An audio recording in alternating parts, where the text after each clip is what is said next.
Hi, I'm Doug Jones. Welcome to my video on the side effects of anesthesia entitled How to Help Yourself, What to Do and What Not to Do. Before we go to 5 things that you can do for yourself, I want to give you a general overview of what's going on with your body from a particular perspective. If you understand this perspective, it'll help you understand how to do these 5 things more effectively. One way to look at the side effects of anesthesia is that it's an extreme response from your body. For whatever reason, your body experienced the anesthesia as if there was great danger. And so your body's response is an extreme response as if it were in danger. This extreme response can go all the way up to the body believing that it's about to die. It can have that level of severity. And what happens is the body gets stuck in this extreme response and begins to loop, begins to go around. Instead of moving through the response and downregulating, it stays elevated, and you stay basically in a crisis mode, an extreme mode, as if there were great danger or as if you were even going to die. The key point here to understand is that this is the body's response. It's not your mind. Your mind knew that you were going to go into surgery, have the surgery, and come out better for the surgery. The trick here is to understand that the mind is not the one having the extreme response, even if it feels like it. And so you can't think your way out of this condition. You can't think your way out of the side effects from anesthesia. Very briefly again, and this is covered in much greater detail on my website, www.anesthesiasideeffects.com. There are 3 main categories of response. There's a mental or cognitive piece where you may have short-term memory loss, difficulty with recall, feeling like you're in a mental fog all the time, that sort of thing. There is often an emotional component where you can have depression, anxiety, panic attacks, a wide range of mood swings. Finally, there's a physical component, the most common aspect of which is that we feel like we have no energy in our body. We feel exhausted, depleted, run down, chronically, horribly tired. These symptoms can also include heart irregularities or arrhythmias, nausea, dizziness, vertigo, a wide range of conditions. Before we get to what to do, I'm going to give you a quick analogy that really will help you understand what not to do. What I want you to imagine is this extreme body response, this extreme loop, is like a huge forest fire. And the challenge here is the forest fire turns everything in its path into fuel. And the key component of not overdoing it is not to add fuel to the fire. Whatever you do, don't do any behavior activity that adds fuel to this fire, that increases or heightens your sense of overwhelm, that increases your sense of being out of control, or that increases your exhaustion, increases your anxiety, increases the depletion, increases the depression. You need to really be careful with the 5 things I'm going to show you to do, that you make sure that they don't turn into more fuel for the fire. One of the concerns that people bump into is that things that have worked to help them self-regulate in the past suddenly stop working. For example, I treated a runner who had had a surgery, and she always ran to feel better. When she was upset or distressed in her life, if she ran, everything would get better. The endorphins would hit, the stress would bleed out. Running was such a great resource for her, such a help. After her anesthesia shock, or after her anesthesia experience, this flipped. When she ran, what had been helpful became fuel for the fire. So she would run and her condition would worsen. She would be more tired instead of feeling appropriately tired and invigorated. She would feel more emotional rather than less emotional. It backfired. A lot of the things that we do normally stop working with the side effects from anesthesia. For example, many of us know how to push through when times get hard. Just work a little harder, give it a little more. In normal situations, this is a huge virtue. When you're experiencing extreme side effects from anesthesia, it's a disaster. The more you push, the deeper you go into the conditions. The more you push, the hotter the fire burns and the worse your experience is. So you need to really track. There are no generalizations, but be warned that things that have helped you in the past might not help you when you're dealing with the side effects from anesthesia. Okay, let's move along to the 5 things that, in my experience, have been very helpful to people who've been suffering from the side effects from anesthesia. If you're experiencing very severe side effects from anesthesia, the number one best thing you can do is find a practitioner who can help you. External help like this is invaluable with this condition. On my website, there's a video you can purchase entitled How to Find a Practitioner, because there aren't very many people in the world trained and with experience for handling these side effects. For now, I'd like to move on to the 5 things you can do to help yourself. Now, why are there 5? The primary reason is the causes for these side effects are very individual. Really, it's case by case. That's part of the reason it's so difficult to treat. With this condition, there's no such thing as one size fits all.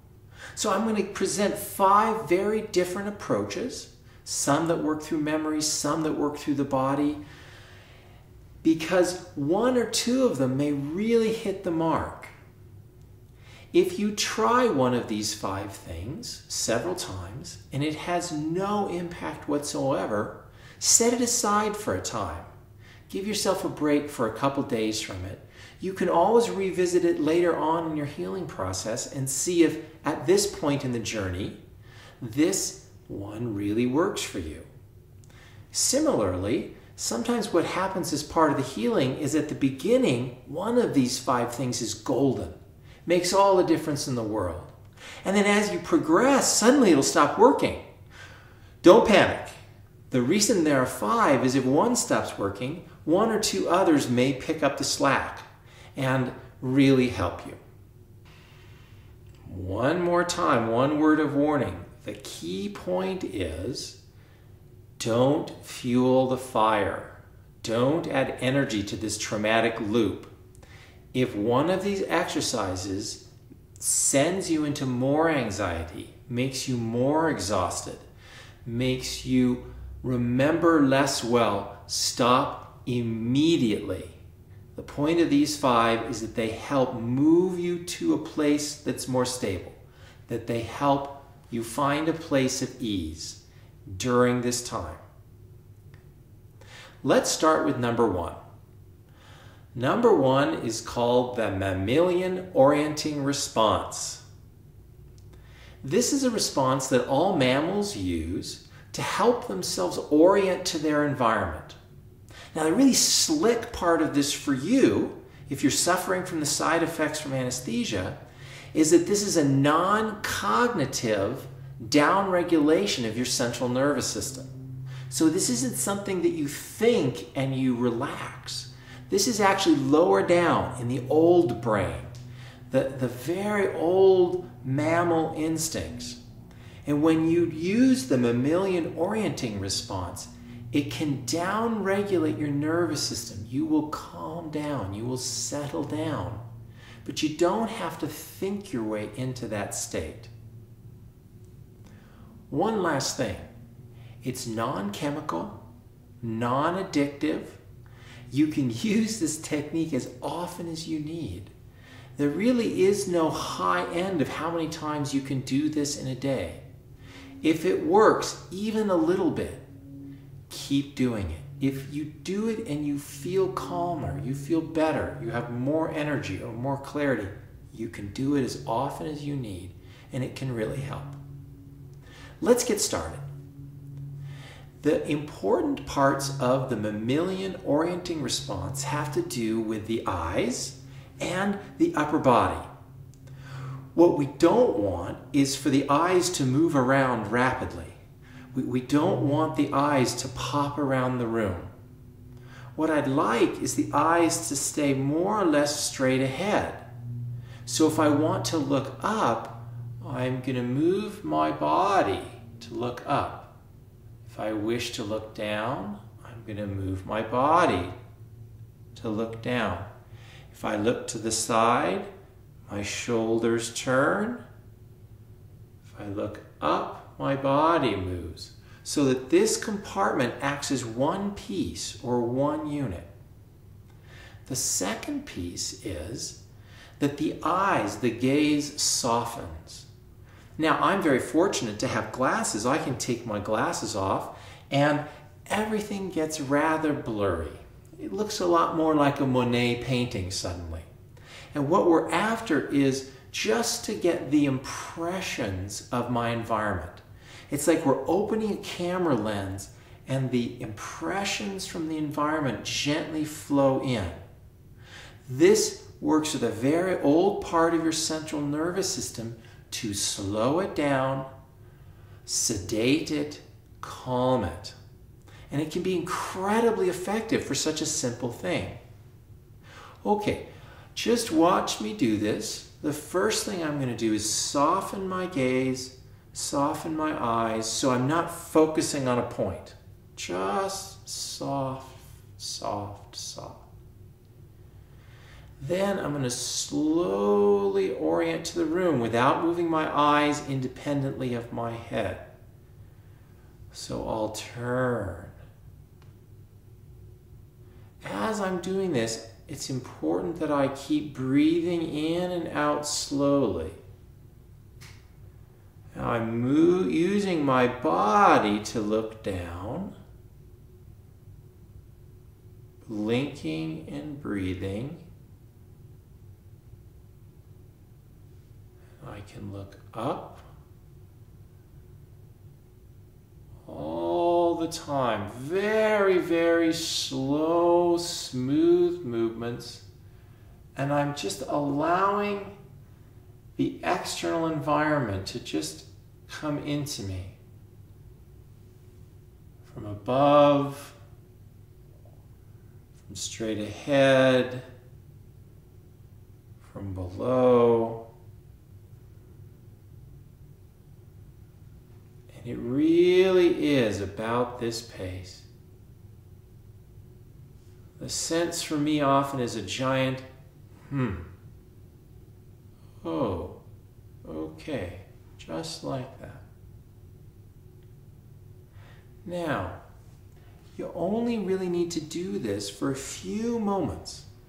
You can do it for as long as 60 seconds or 2 minutes. It's excellent if you wake up in a shock or fright in the middle of the night, or if during your day you have anxiety arise, or you just can't figure out which way's up. You're in a complete mental fog.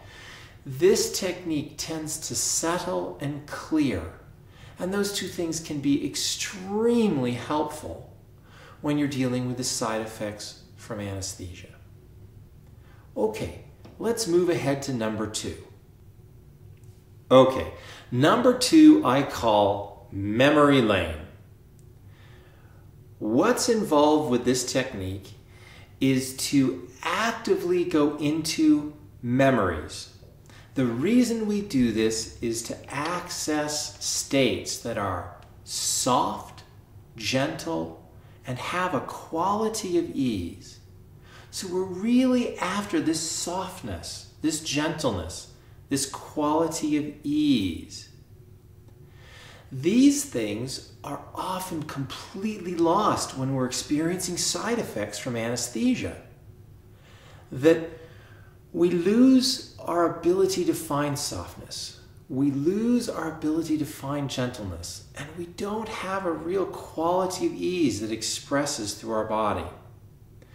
Now, what we're going to do here is I'm going to ask you to make a list of memories. This is deliberate daydreaming, if you will. What you do is you go into the memory and you have the experience that you had in the memory of softness, gentleness, or ease. It's just fine if you need to include an evocative item, like a picture. I happen to have a picture of a sunset that I saw when I was vacationing on the island of Bali. And this sunset went on for what seemed like hours. Maybe it was only an hour, but it was purely glorious, and it kept staying glorious. Even as it changed, it was just one bit of glory after another, and the colors were amazing. And I sat with my wife, and we just sat and watched the sky for more than an hour without moving. And there was this incredible ease and softness, this quality of peace that came over us watching this natural beauty. So I can look at this picture. It's actually over a coat hook in my office, and I see the sky, and I go back into that memory, and I can have the experience of beauty, slowness, gentleness, and ease. Another memory I use is homemade gingerbread with vanilla ice cream melting over the top. When I was a kid, that was as good as it got in terms of dessert time. That was just my absolute favorite. And so I'll pull that memory up. I can smell the gingerbread now. And I can taste it when it started to melt in my mouth. That when I go into this experience, when I go down memory lane, I remember the direct experience of gentleness, softness, and the quality of ease. What's true is part of me has that experience in the present moment. When you're really suffering from the side effects of anesthesia, your body and sometimes your psyche has simply forgotten that ease is an option. It's forgotten about slowness, about softness, about gentleness. It's just, that seems foreign somehow, like inconceivable.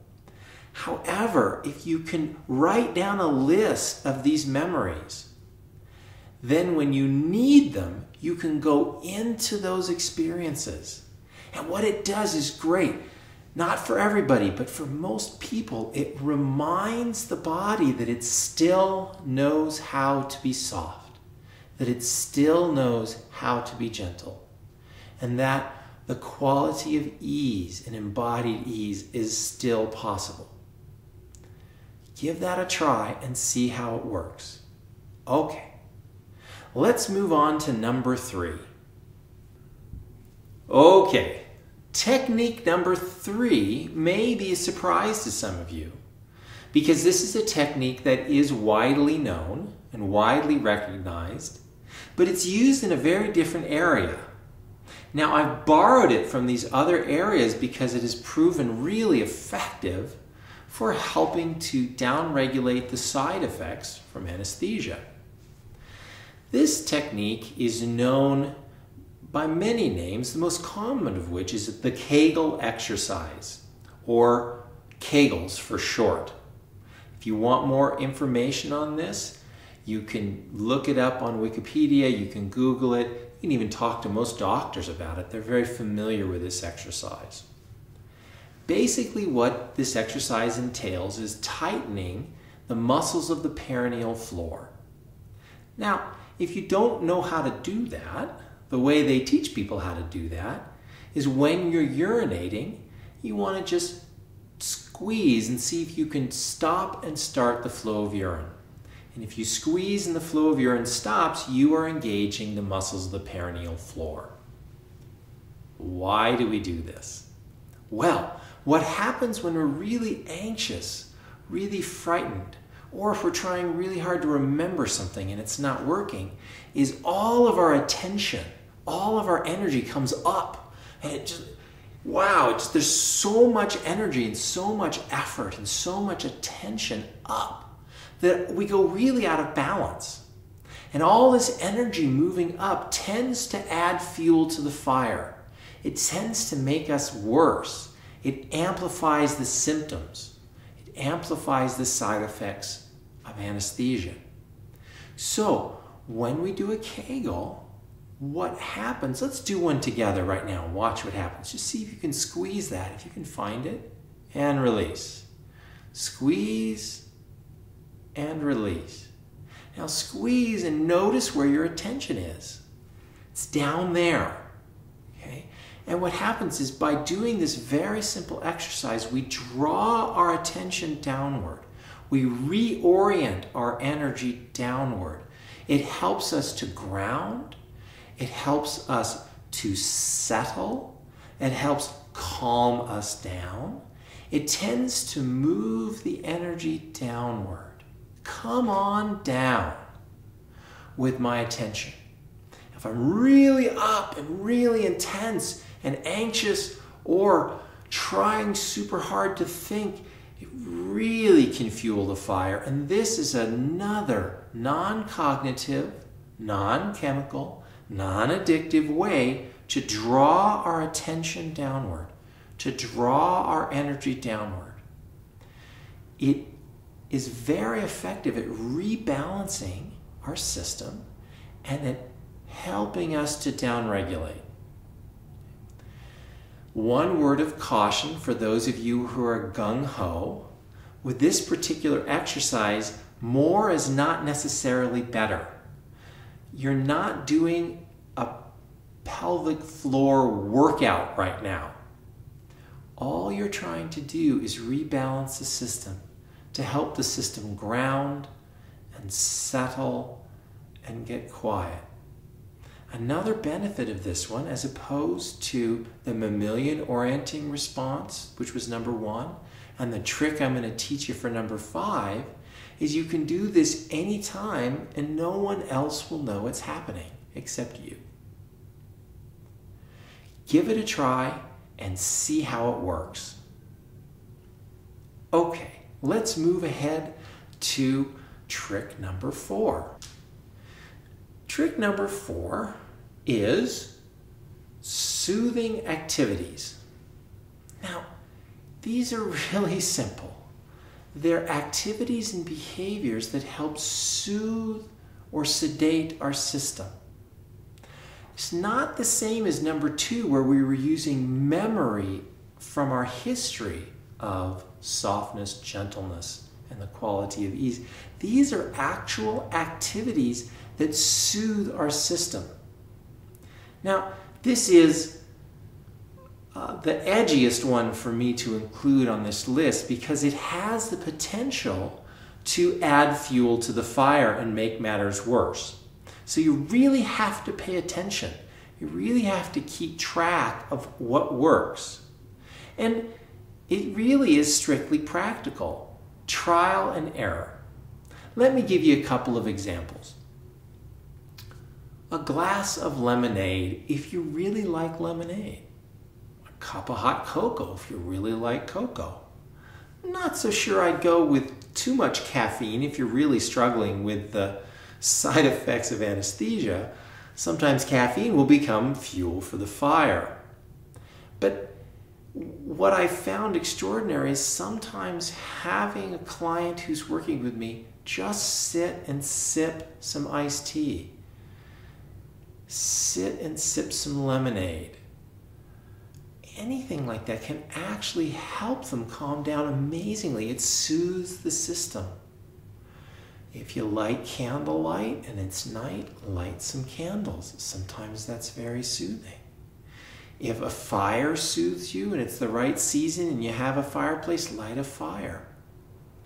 Bubble baths can be extraordinarily soothing, and we get so caught in the side effects of the anesthesia that we sometimes forget that these simple, soothing activities are available to us. And that's all this one is to find a number of simple, soothing activities that we can use when we get really out of sorts, when we're exhausted, when we don't think well, when we're very anxious or afraid. Now, one more thing to just put out, sometimes short-term memory isn't the greatest when you're suffering. It's one of the side effects from anesthesia is we can't remember much. So it's a good idea to make a list of the simple, soothing activities that worked for you. Also, sometimes what happens over a progression, over the course of treatment, is a soothing activity works for a while and then it stops. Let it go. You can always revisit it later. Move on. Try another soothing activity. Try another soothing activity. This is one that really, the only way to get this list is just being willing to try these simple soothing activities and find what works for you. All right, let's move ahead to number 5, the last one. Okay, number 5. This is a series of 3 exercises that I call hand meets foot. And like the mammalian orienting response, number 1, and number 3, the Kegel exercises, this is a non-cognitive way to down-regulate the central nervous system and to generally sedate, ground, and calm your whole system. And it can be very effective to do it. One quick note on positioning, we need to get our hands with our feet. I'm very flexible, so that's easy for me. Not everybody is this flexible. So I'm going to just show you a couple ways to work with this situation so that you can be comfortable. If you're not comfortable, it won't work. Okay. Before we get started, I need to give you a brief note about positioning. What we're going to need is to have access to the foot. Now, I'm very flexible, so this is comfortable for me. The most important thing is that this is comfortable for you. So let me show you a couple of variations in case this is not easy or comfortable for you. One is to use a pillow of some sort under the hip, under the thigh, to just take the stretch out so there's less strain on the hip. This can work. Also, sometimes we can use the edge of a chair, especially if it's a long chair. So we can get to the hands can meet the foot like this. Another option is to use a stool of some sort, and we can get to the foot like this. If you are very physically impaired or unable to reach your foot, it is possible to have a friend do these exercises on your feet for you. But optimal is for you to be able to touch your own foot. Okay, let's start the 3 hand meets foot exercises. Are you ready? Here we go.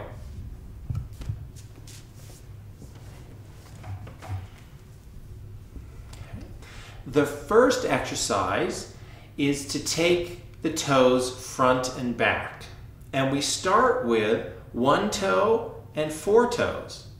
And we're just going to have the 4 toes go forward and the 1 toe go back and then reverse. Just that, a couple of times. Very slowly. There should be a light stretch. That's all I'm after. Then we're going to switch and go to 2 toes and 3 toes. Forward and back. I call this front back toes because the toes are going front and back at the same time. Then we're going to switch to 3 toes and 2 toes and very gently stretch them. This is not a workout, nor is it designed to hurt you. Finally, we get to 4 and 1, and we stretch 4 and 1 just like this. Now, if there's time, you can work your way back up the ladder.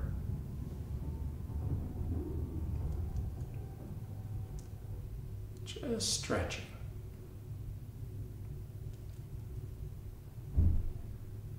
You can do just one time or several times with each configuration. Okay? That's part 1, front back toes. Part 2 starts the same way, 1 toe and 4 toes, except instead of front to back, now we're going to pull the toes away from each other. Now I call this helicopter toes because the toes are going to follow the circumference, the outside of a circle, and they're going to chase each other without ever catching. It should look like this. Pull the toes away, follow the circle, like that. Okay? And the circle is here, and the toes are just going to come away from each other and then follow along the outside of the circle. We do that a few times, and then we switch to 2 and 3, come away from each other, and follow the circle. Just like that. And we want to keep them equidistant. I think of a helicopter blade where one end of the blade is rotating and they never catch closer to each other. We don't want that. We want them to stay equidistant away. That's why I call this helicopter toes or heli toes. So we're just going to do a few movements like this, all the way down to 4 and 1. Again, this should be a gentle stretch, not a workout. Okay, once you've gone all the way down, that can be enough. Or you can work your way back up. What we're after, again, is not a workout. You should feel movement and a gentle stretch. That's the goal of these exercises. Movement and a gentle stretch. And once you've gotten all the way back, that's the end of part 2. We're ready for part 3. And now part 3. Now part 3 has a lot of variety within it, depending on how flexible your feet are and how your feet are put together. I'm going to show you the end result, but I've been doing this for a long time and my feet are very flexible. So if you can't do this right out of the starting gate, not to worry.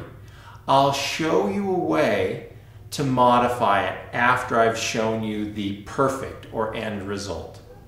Here we go. What I'm after is to get 4 fingers in between 5 toes.